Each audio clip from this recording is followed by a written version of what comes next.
Hindi film की कहानी सूर्यवंशम का दृश्य आप सभी लोगों ने देखा होगा। अनपढ़ हीरा ने मजदूरी करके अपनी पत्नी को पढ़ा लिखा कर आईएएस बना दिया था। घबराइएगा मत, हम किसी फिल्म के बाइकाट, कमाई रिकॉर्ड या फिल्म फेयर अवार्ड की चर्चा नहीं कर रहे हैं, बल्कि एक ऐसी ही अमिताभ बच्चन की फिल्म सूर्यवंशम की रियल कहानी को बयां करने जा रहे हैं, जिसकी चर्चा आज पूरे देश के लोगों की जुबान पर है। वर्तमान सरकार ने महिला उत्थान के लिए एक नारा दिया है, बेटी बचाओ बेटी पढ़ाओ। तो वही इस कहानी को सुनकर लोगों ने नारे में एक और लाइन जोड़ दी है, बेटी बचाओ बेटी पढ़ाओ, लेकिन बीबी को भूल कर भी मत पढ़ाना। दरअसल यह कहानी है पंचायत विभाग में चतुर्थ श्रेणी के कर्मचारी आलोक मौर्य की, जिसने पंचायत विभाग में सफाई कर्मी के पद पर रहते हुए भी अपनी पत्नी को पढ़ा लिखा कर पीसीएस अधिकारी बना दिया। प्राप्त जानकारी के अनुसार ज्योति मौर्य यूपी के वाराणसी की एक सामान्य से परिवार की रहने वाली है, जो आलोक के रिलेशन में भी आती थी। आलोक और ज्योति सबसे पहले एक दोस्त के रूप में थे, उसके बाद बात बढ़ी और दोनों एक दूसरे को दिल दे बैठे। इसी बीच आलोक मौर्य की नौकरी पंचायत विभाग में चतुर्थ श्रेणी के पद पर लग गई। उसके बाद दोनों ने एक दूसरे से 2010 में विवाह करके जीवन साथी बन गए। पढ़ने लिखने में होनहार ज्योति मौर्य ने अपने पति आलोक मौर्य से आगे पढ़ाई करने की इच्छा जाहिर की, तो आलोक मौर्य ने अपने घर वालों से अनुमति लेकर आगे की पढ़ाई के लिए उसे प्रयागराज भेज दिया। भरपूर सहयोग करते हुए आलोक मौर्य ने अपनी पत्नी को सारी फैसिलिटी दी। उसके बाद 2015 बैच में ज्योति मौर्य पीसीएस अधिकारी बन गई। फिर क्या पूछना था, मायके से लेकर ससुराल तक खुशियां ही खुशियां थी। पीसीएस बहू के स्वागत की तैयारी ससुराल में ढोल नगाड़ों के साथ हुई। उस वक्त पीसीएस बहू का जबरदस्त स्वागत किया गया था। क्षेत्र की बड़ी बड़ी हस्तियां सड़कों पर उतरकर पीसीएस बन चुकी ज्योति मौर्य को बधाई दी। उसके बाद ज्योति मौर्य ने कई जिलों में एसडीएम पद पर बैठकर अपने कर्तव्यों का निर्वहन भी किया।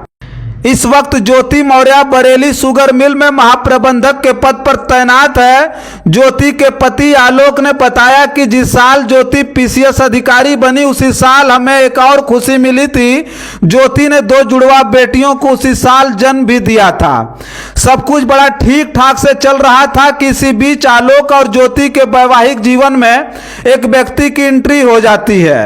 आलोक बताते हैं कि गाजियाबाद में होमगार्ड कमांडेंट के पद पर तैनात मनीष दुबे से उसकी पत्नी ज्योति मौर्य का अवैध संबंध स्थापित हो गया।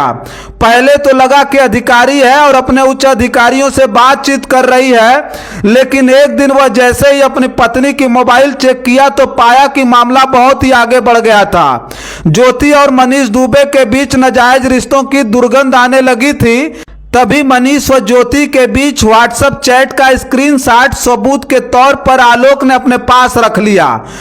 पत्नी अधिकारी थी, अब उसे किसी भी तरह रंगे हाथ पकड़कर आलोक साबित करना चाहता था कि उसकी पत्नी बेवफाई कर रही है। आलोक ने बताया कि फरवरी माह में उसकी पत्नी के सरकारी आवास में ही वह दोनों को आपत्तिजनक स्थिति में पकड़ लिया। उसके बाद से उसकी पत्नी और उसका प्रेमी मनीष दुबे जान के दुश्मन बने हुए हैं। उसका आरोप है कि ज्योति स्वयं फोन पर धमकी देकर तलाक लेने के लिए कह रही है, शांति और सहूलियत से तलाक देकर अलग हो जाओ वरना जान चली जाएगी। इस प्रकार की धमकी का आरोप पीड़ित पति लगा चुका है। लेकिन इस मामले में उस वक्त बड़ा मोड़ आ गया जब ज्योति मौर्य की वसूली डायरी को भी पति ने पूरी चालाकी से लीक कर दिया। पहले अधिकारी पारिवारिक मामला बताकर मामले को टाल रहे थे, लेकिन बाद में पीड़ित पति पत्नी की रिश्वत वसूली की काली डायरी प्रदेश के मुख्यमंत्री योगी आदित्यनाथ तक पहुंचा दी, तो मामले को लेकर पूरे उत्तर प्रदेश में हड़कंप मच गया। रिश्वत वसूली की डायरी के अनुसार पीसीएस मैडम ने तो मानो जैसे काली कमाई का साम्राज्य खड़ा कर रखा हो। उस डायरी के अनुसार ज्योति अनाधारिक रूप पर हर महीने 6 लाख इकट्ठा कर रही थी। हालांकि इसकी सच्चाई तो जांच के बाद स्पष्ट हो पाएगी, लेकिन अब इस कहानी की चर्चा पूरे देश में खूब जमकर वायरल हो रही है। यह बेवफाई का पहला मामला नहीं है, लेकिन इसको लेकर लोगों के जेहन में तरह तरह की चर्चाएं चल रही हैं। जिस पत्नी की प्रतिभा पहचान कर उसके पति ने पुरुष प्रधान समाज में पंखों को फैलाकर आसमान में उड़ने की ताकत दी, आज वही पत्नी उसके जान की दुश्मन बनी हुई है। जिसके पति ने उसके लिए सब कुछ लुटा दिया हो, बाद में कामयाबी मिलने पर उसकी पत्नी ने ही उसका सब कुछ लूट लिया है। पढ़ लिख कर अधिकारी बनने वाली ज्योति की 2 बच्चियां भी हैं, जिसको शायद इस बात का एहसास होता कि उसके घिनौने कृत्य से उन बेटियों पर क्या फर्क पड़ने वाला है। हालांकि आधुनिक युग में यह सारी बातें बड़ी आम हो चुकी हैं, लेकिन उनका क्या जिन्होंने आने वाले समय में सपना संजो कर रखा है कि शादी के बाद भी ससुराल के लोगों से सहयोग पाकर आगे की पढ़ाई को जारी रखते हुए अपने प्रतिभा का खुलकर प्रदर्शन करेंगे।